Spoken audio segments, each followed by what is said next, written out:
ভোটের আগের হিসাব আর চলবে না, টাকা দিয়া ভোট কেনা যাবে না। আমরা একটা শুদ্ধ বাংলাদেশ চাইছিলাম, তার জন্য আমাদের সন্তানেরা অকাতরে জীবন দিছিল।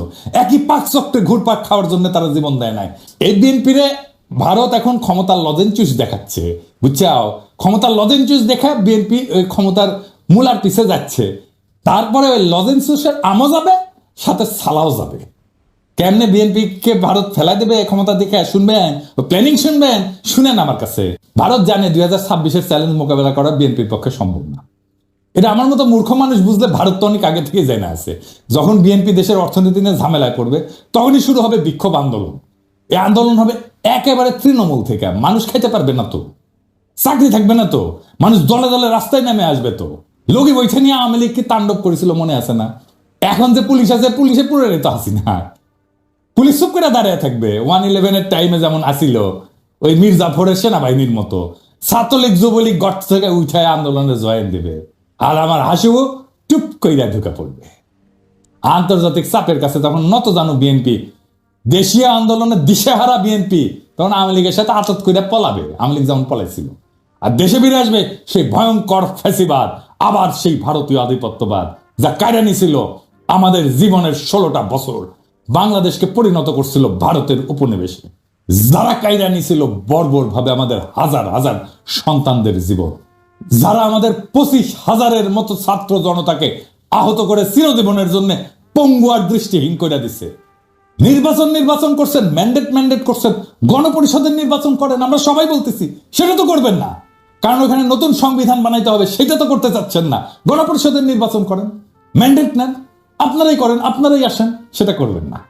যারা বিপ্লব করলো, যারা দেশটাকে রক্ষা করলো রক্ত দিয়া, তাদের প্রতি আপনাদের পর্বত প্রমাণ ঘৃণা, শত্রু বানায় ফেলছেন তাদেরকে।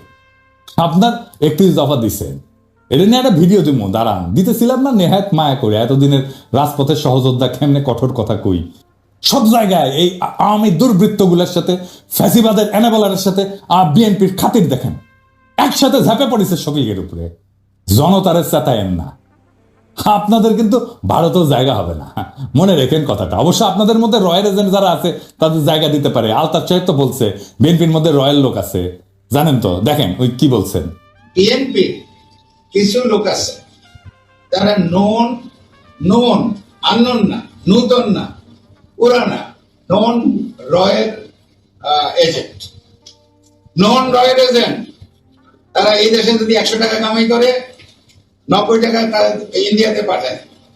এই এজেন্টের একাধিক এজেন্টের নাম আমি বলতে পারি। আমি তো ঢাকায় থাকি, পটুয়াখালীও থাকি, কলকাতায় সল্ট লেকে বাড়ি আছে, সোনার দোকান আছে, হোশিয়ারি আছে, তারপরে পেট্রোল পাম্প আছে, তারপরে এটাকে কি বলে, এই যে কমিউনিটি সেন্টার আছে। বাসায় গেলে পরে আপনি বাংলাদেশি পাসপোর্ট পাবেন, আপনি ইন্ডিয়ান পাসপোর্ট পাবেন, আপনি কানাডিয়ান পাসপোর্ট পাবেন। তো প্রমাণের থেকে অসুবিধা আছে নাকি? বিএনপির একজন শীর্ষ নেতা এই কথা বলছে, আমি বলি না। বিএনপির কোনো জবাব আছে? এবার আসেন আলাপ করি 2026-এর বিপর্যয় থেকে বাংলাদেশকে রক্ষার উপায় কি। এই বিপর্যয় থেকে রক্ষার একমাত্র উপায় হইল প্রফেসর ইউনূসের মতো একজন সরকার প্রধান, যিনি বৈশ্বিকভাবে সমাদৃত। এখন নির্বাচন দিলে দেশের অর্থনীতির উপর অতিরিক্ত চাপ আসবে। আওয়ামী লীগের চুরি করার টাকা ফেরতেই না, যেন আর কেউ দেশকে বাপের সম্পত্তি ভাবতে না পারে, সেই ব্যবস্থা করতে হবে। মনে হয় এখানেও বিএনপির আপদ। আওয়ামী লীগের হাতে কত হাজার কোটি টাকা আছে জানেন? নির্বাচন আসলে ওই টাকা মাঠে আসবে, তখন মাঠে আসবে প্রার্থী কেনার জন্য, ভোট কেনার জন্য। 2026-এর চ্যালেঞ্জ মোকাবেলার জন্য প্রফেসর ইউনূস অনেক দক্ষ টেকনিক্যাল এক্সপার্ট নিয়ে আসছে। রিভার্স ব্রেন ড্রেনের মাধ্যমে আরো লোক আনার কাজ চলতেছে। এদেরকে দেশ পুনর্গঠনের সুযোগ দিতে হবে। আপনারা জানেন কত স্কলার ফিরে আসছে সরকারের সাথে কাজ করার জন্য। সোয়াসের মুস্তাক ভাই আসছে, ইকোনমিস্ট আনিস ভাই আসছে, বিদায় আশিক আসছে, খলিল ভাই আসছে, আরো কত নাম কমো, প্রত্যেকে কাজ করতেছে এই ধ্বংস হয়ে যাওয়া দেশটাকে আবার ঠিকঠাক করতে। জুলাই গণহত্যার বিচার শেষ করতে হবে। আপনারা 31 দফায় যেহেতু এগুলো রাখেন নাই, তাই আপনাদের উপর আমাদের কোনো ভরসা নেই। আগামীর যুগ জেনারেটিভ এআই এর যুগ। আমাদের তথ্য প্রযুক্তি খাতে অনেক দক্ষ লোক দরকার। হাসিনার চুরির অত্যাচারে এমন দক্ষ যত লোক দেশ থেকে চলে গেছে, তাদেরকে আবার আমরা ফিরে আনবো। বাংলাদেশের তরুণ ইমরান, যে স্ন্যাপচ্যাটের মতো কোম্পানির সিও, ওইরকম অনেক লোক আমরা দেশে আনার কাজ শুরু করব। তাদের মাধ্যমে গড়ে তুলবো আমাদের পোস্ট জুলাই রিকভারি ফোর্স, যারা দেশের পুনর্গঠনে কাজ করবে। আর তরুণদের নেতৃত্বে হবে সংস্কার। দেশে একটা অন্য গতি আসবে। তবে ইউনূস স্যারকে আপনাদের অনুরোধ, দয়া করে যোগ্য, উদ্যমী, আধুনিক, বিশ্ব সম্পর্কে ধারণা আছে এমন তরুণ লোকদের নেন আপনার সরকারে। বুড়া খাটাসগুলোকে বাদ দেন মেহরবানি করিয়া। আর বিএনপি এই জন্যই কথা বলার সুযোগ পাচ্ছে। বিএনপি নেতাদের জন্য আমার একটাই মেসেজ, আমি যে চ্যালেঞ্জগুলোর কথা বলছি, সংস্কারের কথা বলছি, 31 দফায় জুলাই অভ্যুত্থানের কথা না থাকার কথা বলছি, এগুলোর উত্তর দিয়ে দয়া করে নির্বাচনের কথা বলবেন। সক্ষমতা না দেখা আমরা আর কাউকে ভোট দিব না। কিভাবে আপনারা সরকার চালাবেন, কিভাবে মানুষকে অর্থনৈতিক মুক্তি দিবেন, কিভাবে উন্নয়নশীল দেশের চ্যালেঞ্জ মোকাবেলা করবেন, কিভাবে জুলাইয়ের আহত আর শহীদদের সম্মান জানাবেন, তা পূর্ণ রূপরেখা আকারে প্রকাশ করেন। জাতির কাছে আপনাদের প্রতিশ্রুতি দেন, আমরা তখন বিবেচনা করব আপনারা নির্বাচন করার যোগ্য হইছেন নাকি হন না। তার আগে নির্বাচন করলে আমাদের প্রতিবাদ চলবে। আর আমরা কিন্তু না যাই না কথা বলি না, তথ্য প্রমাণ নিয়ে কথা বলি। আমরা যদি কথা বলা শুরু করি, আমাদের বিরোধী বানায়েন না, আমাদের শত্রু বানায়েন না, আপনাদেরই ক্ষতি। জনগণ আর মার্কা দেখা ভোট দেবে না, মানুষকে বলদ ভাইবেন না। জনগণ ভোট দেবে যোগ্য এবং দক্ষ প্রার্থীকে। ভোটের আগের হিসাব আর চলবে না, টাকা দিয়া ভোট কেনা যাবে না। আপনাকে আপনার দলের অবস্থা একটু বলি, হ্যাঁ, কিছু মনে করবেন না, পার্সোনালি নিয়েন না, কারণ এগুলো কেউ বলবে না, এই বান্দাই বলবে একমাত্র। আপনাদেরকে আমি আমার বগুড়ার আপনাদের দলের একটা চিত্র দিই। আমি এইভাবে এই লেভেলে যাই না, কিন্তু বগুড়া তো আমার জন্মভূমি, আমার নারী পোতা আছে। আর বগুড়া হইতেছে সেই বগুড়া, যেই বগুড়া বিএনপির পুণ্যভূমি, জিয়াউর রহমানের জন্মস্থান। তো বগুড়া তো বিএনপির জন্য পুণ্যভূমি হওয়ার কথা, তাই না? এখানে মডেল বিএনপি থাকবে, এখানে বিএনপির জেলা কমিটি হবে একটা মডেল কমিটি, যা সারা বাংলাদেশের মানুষ দেখবে আর বলবে ওয়াও কি চমৎকার কমিটি, কি সুন্দর কমিটি। এইখানে তো বিএনপির কিছু দরকার নাই, এখানে তো এমনি মানুষ বিএনপি করে রে ভাই। এইখানে তো বিএনপির মাস্তান পালার দরকার নাই, এখানে তো ম্যানেজ করার দরকার নাই, এখানে তো মাফিয়া পালার দরকার নেই, এমনি বগুড়ার মানুষ বিএনপি করে। বগুড়া মানুষের নিঃশ্বাসে বিএনপি। এইখানে আপনি নেতা কি দিচ্ছেন আমরা দেখি, হ্যাঁ, নেতা কি দিচ্ছেন? রেজাউল করিম বাদশা বগুড়া জেলা বিএনপির বর্তমান সভাপতি, সাবেক বগুড়া পৌরসভার মেয়র। বাদশার ছোট ভাই আছে কয়েকজন, এক নাম্বার হইতেছে টোকন, মোহন, খোকন, নয়ন, জয় এবং দীপন। আমরা একে একে প্রত্যেকের আমলনামা দেখি। টোকন সাবেক 2 বারের প্রেস ক্লাবের সভাপতি, একবার বগুড়ায় এমপি ইলেকশন করছে আওয়ামী লীগের মনোনীত প্রার্থী হিসেবে। কিছুদিন আগে বিভিন্ন জনের কাছ থেকে টাকা চাঁদা টাদা নিয়ে সংসার চালাইতো। টোকনের এক ছেলে খুনি এবং চাঁদাবাজ, মার্শাল্লাহ। 2 নাম্বার মোহন, বগুড়া জেলা আওয়ামী লীগের সাবেক সহসভাপতি, বগুড়ায় প্রায় 40টা খুনের সাথে পরোক্ষ এবং প্রত্যক্ষভাবে জড়িত। খুনি, চাঁদাবাজ, দখলবাজ এবং নেশাখোর।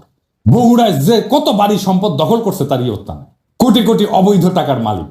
যুবলীগের লিটন পোদ্দার, আলহাজ, মুস্তাকিম, মতিন, আদিল, করিম, এরকম অসংখ্য খুনির গডফাদার। ওর মেয়ের জামাইও খুনি, মেয়ের জামাই পলাতক আছে মালয়েশিয়া। মোহন পলাতক, ইন্ডিয়া থাকে, ইন্ডিয়াতে আমার বাড়িও আছে মার্শাল্লাহ। 3 নাম্বার খোকন, দিনরাত নেশা করে, ফেন্সিডিল, গাঁজা, আফিম সবই খায়, আবার মাঝে মাঝে তাবলিগও করে, কি একটা অবস্থা। 4 নাম্বার নয়ন, 3 বারে বগুড়া প্রেস ক্লাবের সভাপতি, মার্শাল্লাহ, লেখাপড়ায় খুবই ভালো, শুধু এইচএসসি পাস, এর উপরে আর পাস দিতে পারেনি, বর্তমানে পলাতক। 5 নাম্বার জয়, শহর যুবলীগের সভাপতি, হিরোইন খোর, রাত হইলে বাসা ফেরার জন্য রাস্তা দিয়ে হাঁটতে পারে না, এমনই দুলে, সে দেওয়াল ধরে ধরে রাত হইলে হাঁটে। আমার কথা না, বগুড়ার মানুষের কথাই শুনে। দীপন 6 নাম্বার, ফেন্সিডিল খোর, ফেন্সিডিল বিক্রেতার কাছ থেকে মোহনের ভাই হিসেবে ফ্রি ফেন্সিডিল পায়। বগুড়ার মানুষ এই দুর্বৃত্ত পরিবারের কাছে জিম্মি। এক ভাই বিএনপি, এক ভাই আওয়ামী লীগ, এক ভাই যুবলীগ, 2 ভাই হাসিনার চাটুকার সাংবাদিক। এদের বাপের নাম আলম দারোগা। এ কিন্তু বগুড়ার স্থায়ী বাসিন্দাও না, এই আলম দারোগা বরিশালের মানুষ, সিপাহী থেকে দারোগা হয়েছে, বগুড়ায় রিটায়ার করছে। রিটায়ারের পরে নোট বইয়ের ব্যবসা করতো।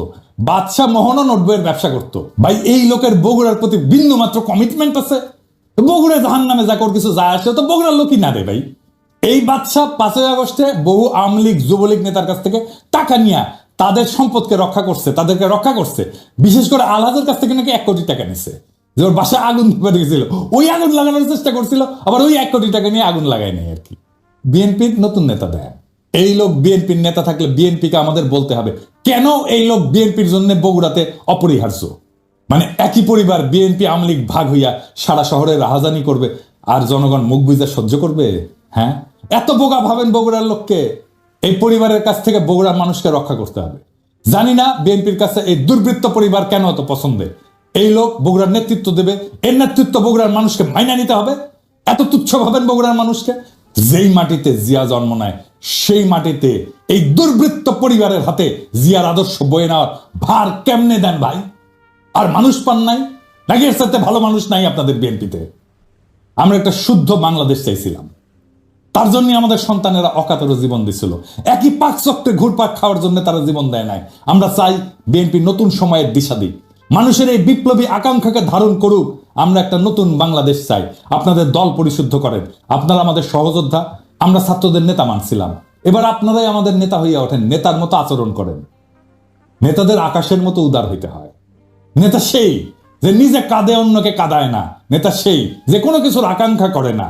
নেতা সেই যে জনগণের সব কষ্টকে, সব দুঃখকে নিজে আপন কইরা নিতে পারে। নেতা সেই যে সবচেয়ে দুর্বল মানুষের আশ্রয় হয়ে উঠতে পারে। নিজেকে প্রশ্ন করেন সেই জায়গায় আসছেন কিনা, না আসতে পারলে অপেক্ষা করেন। ইনকিলাব জিন্দাবাদ।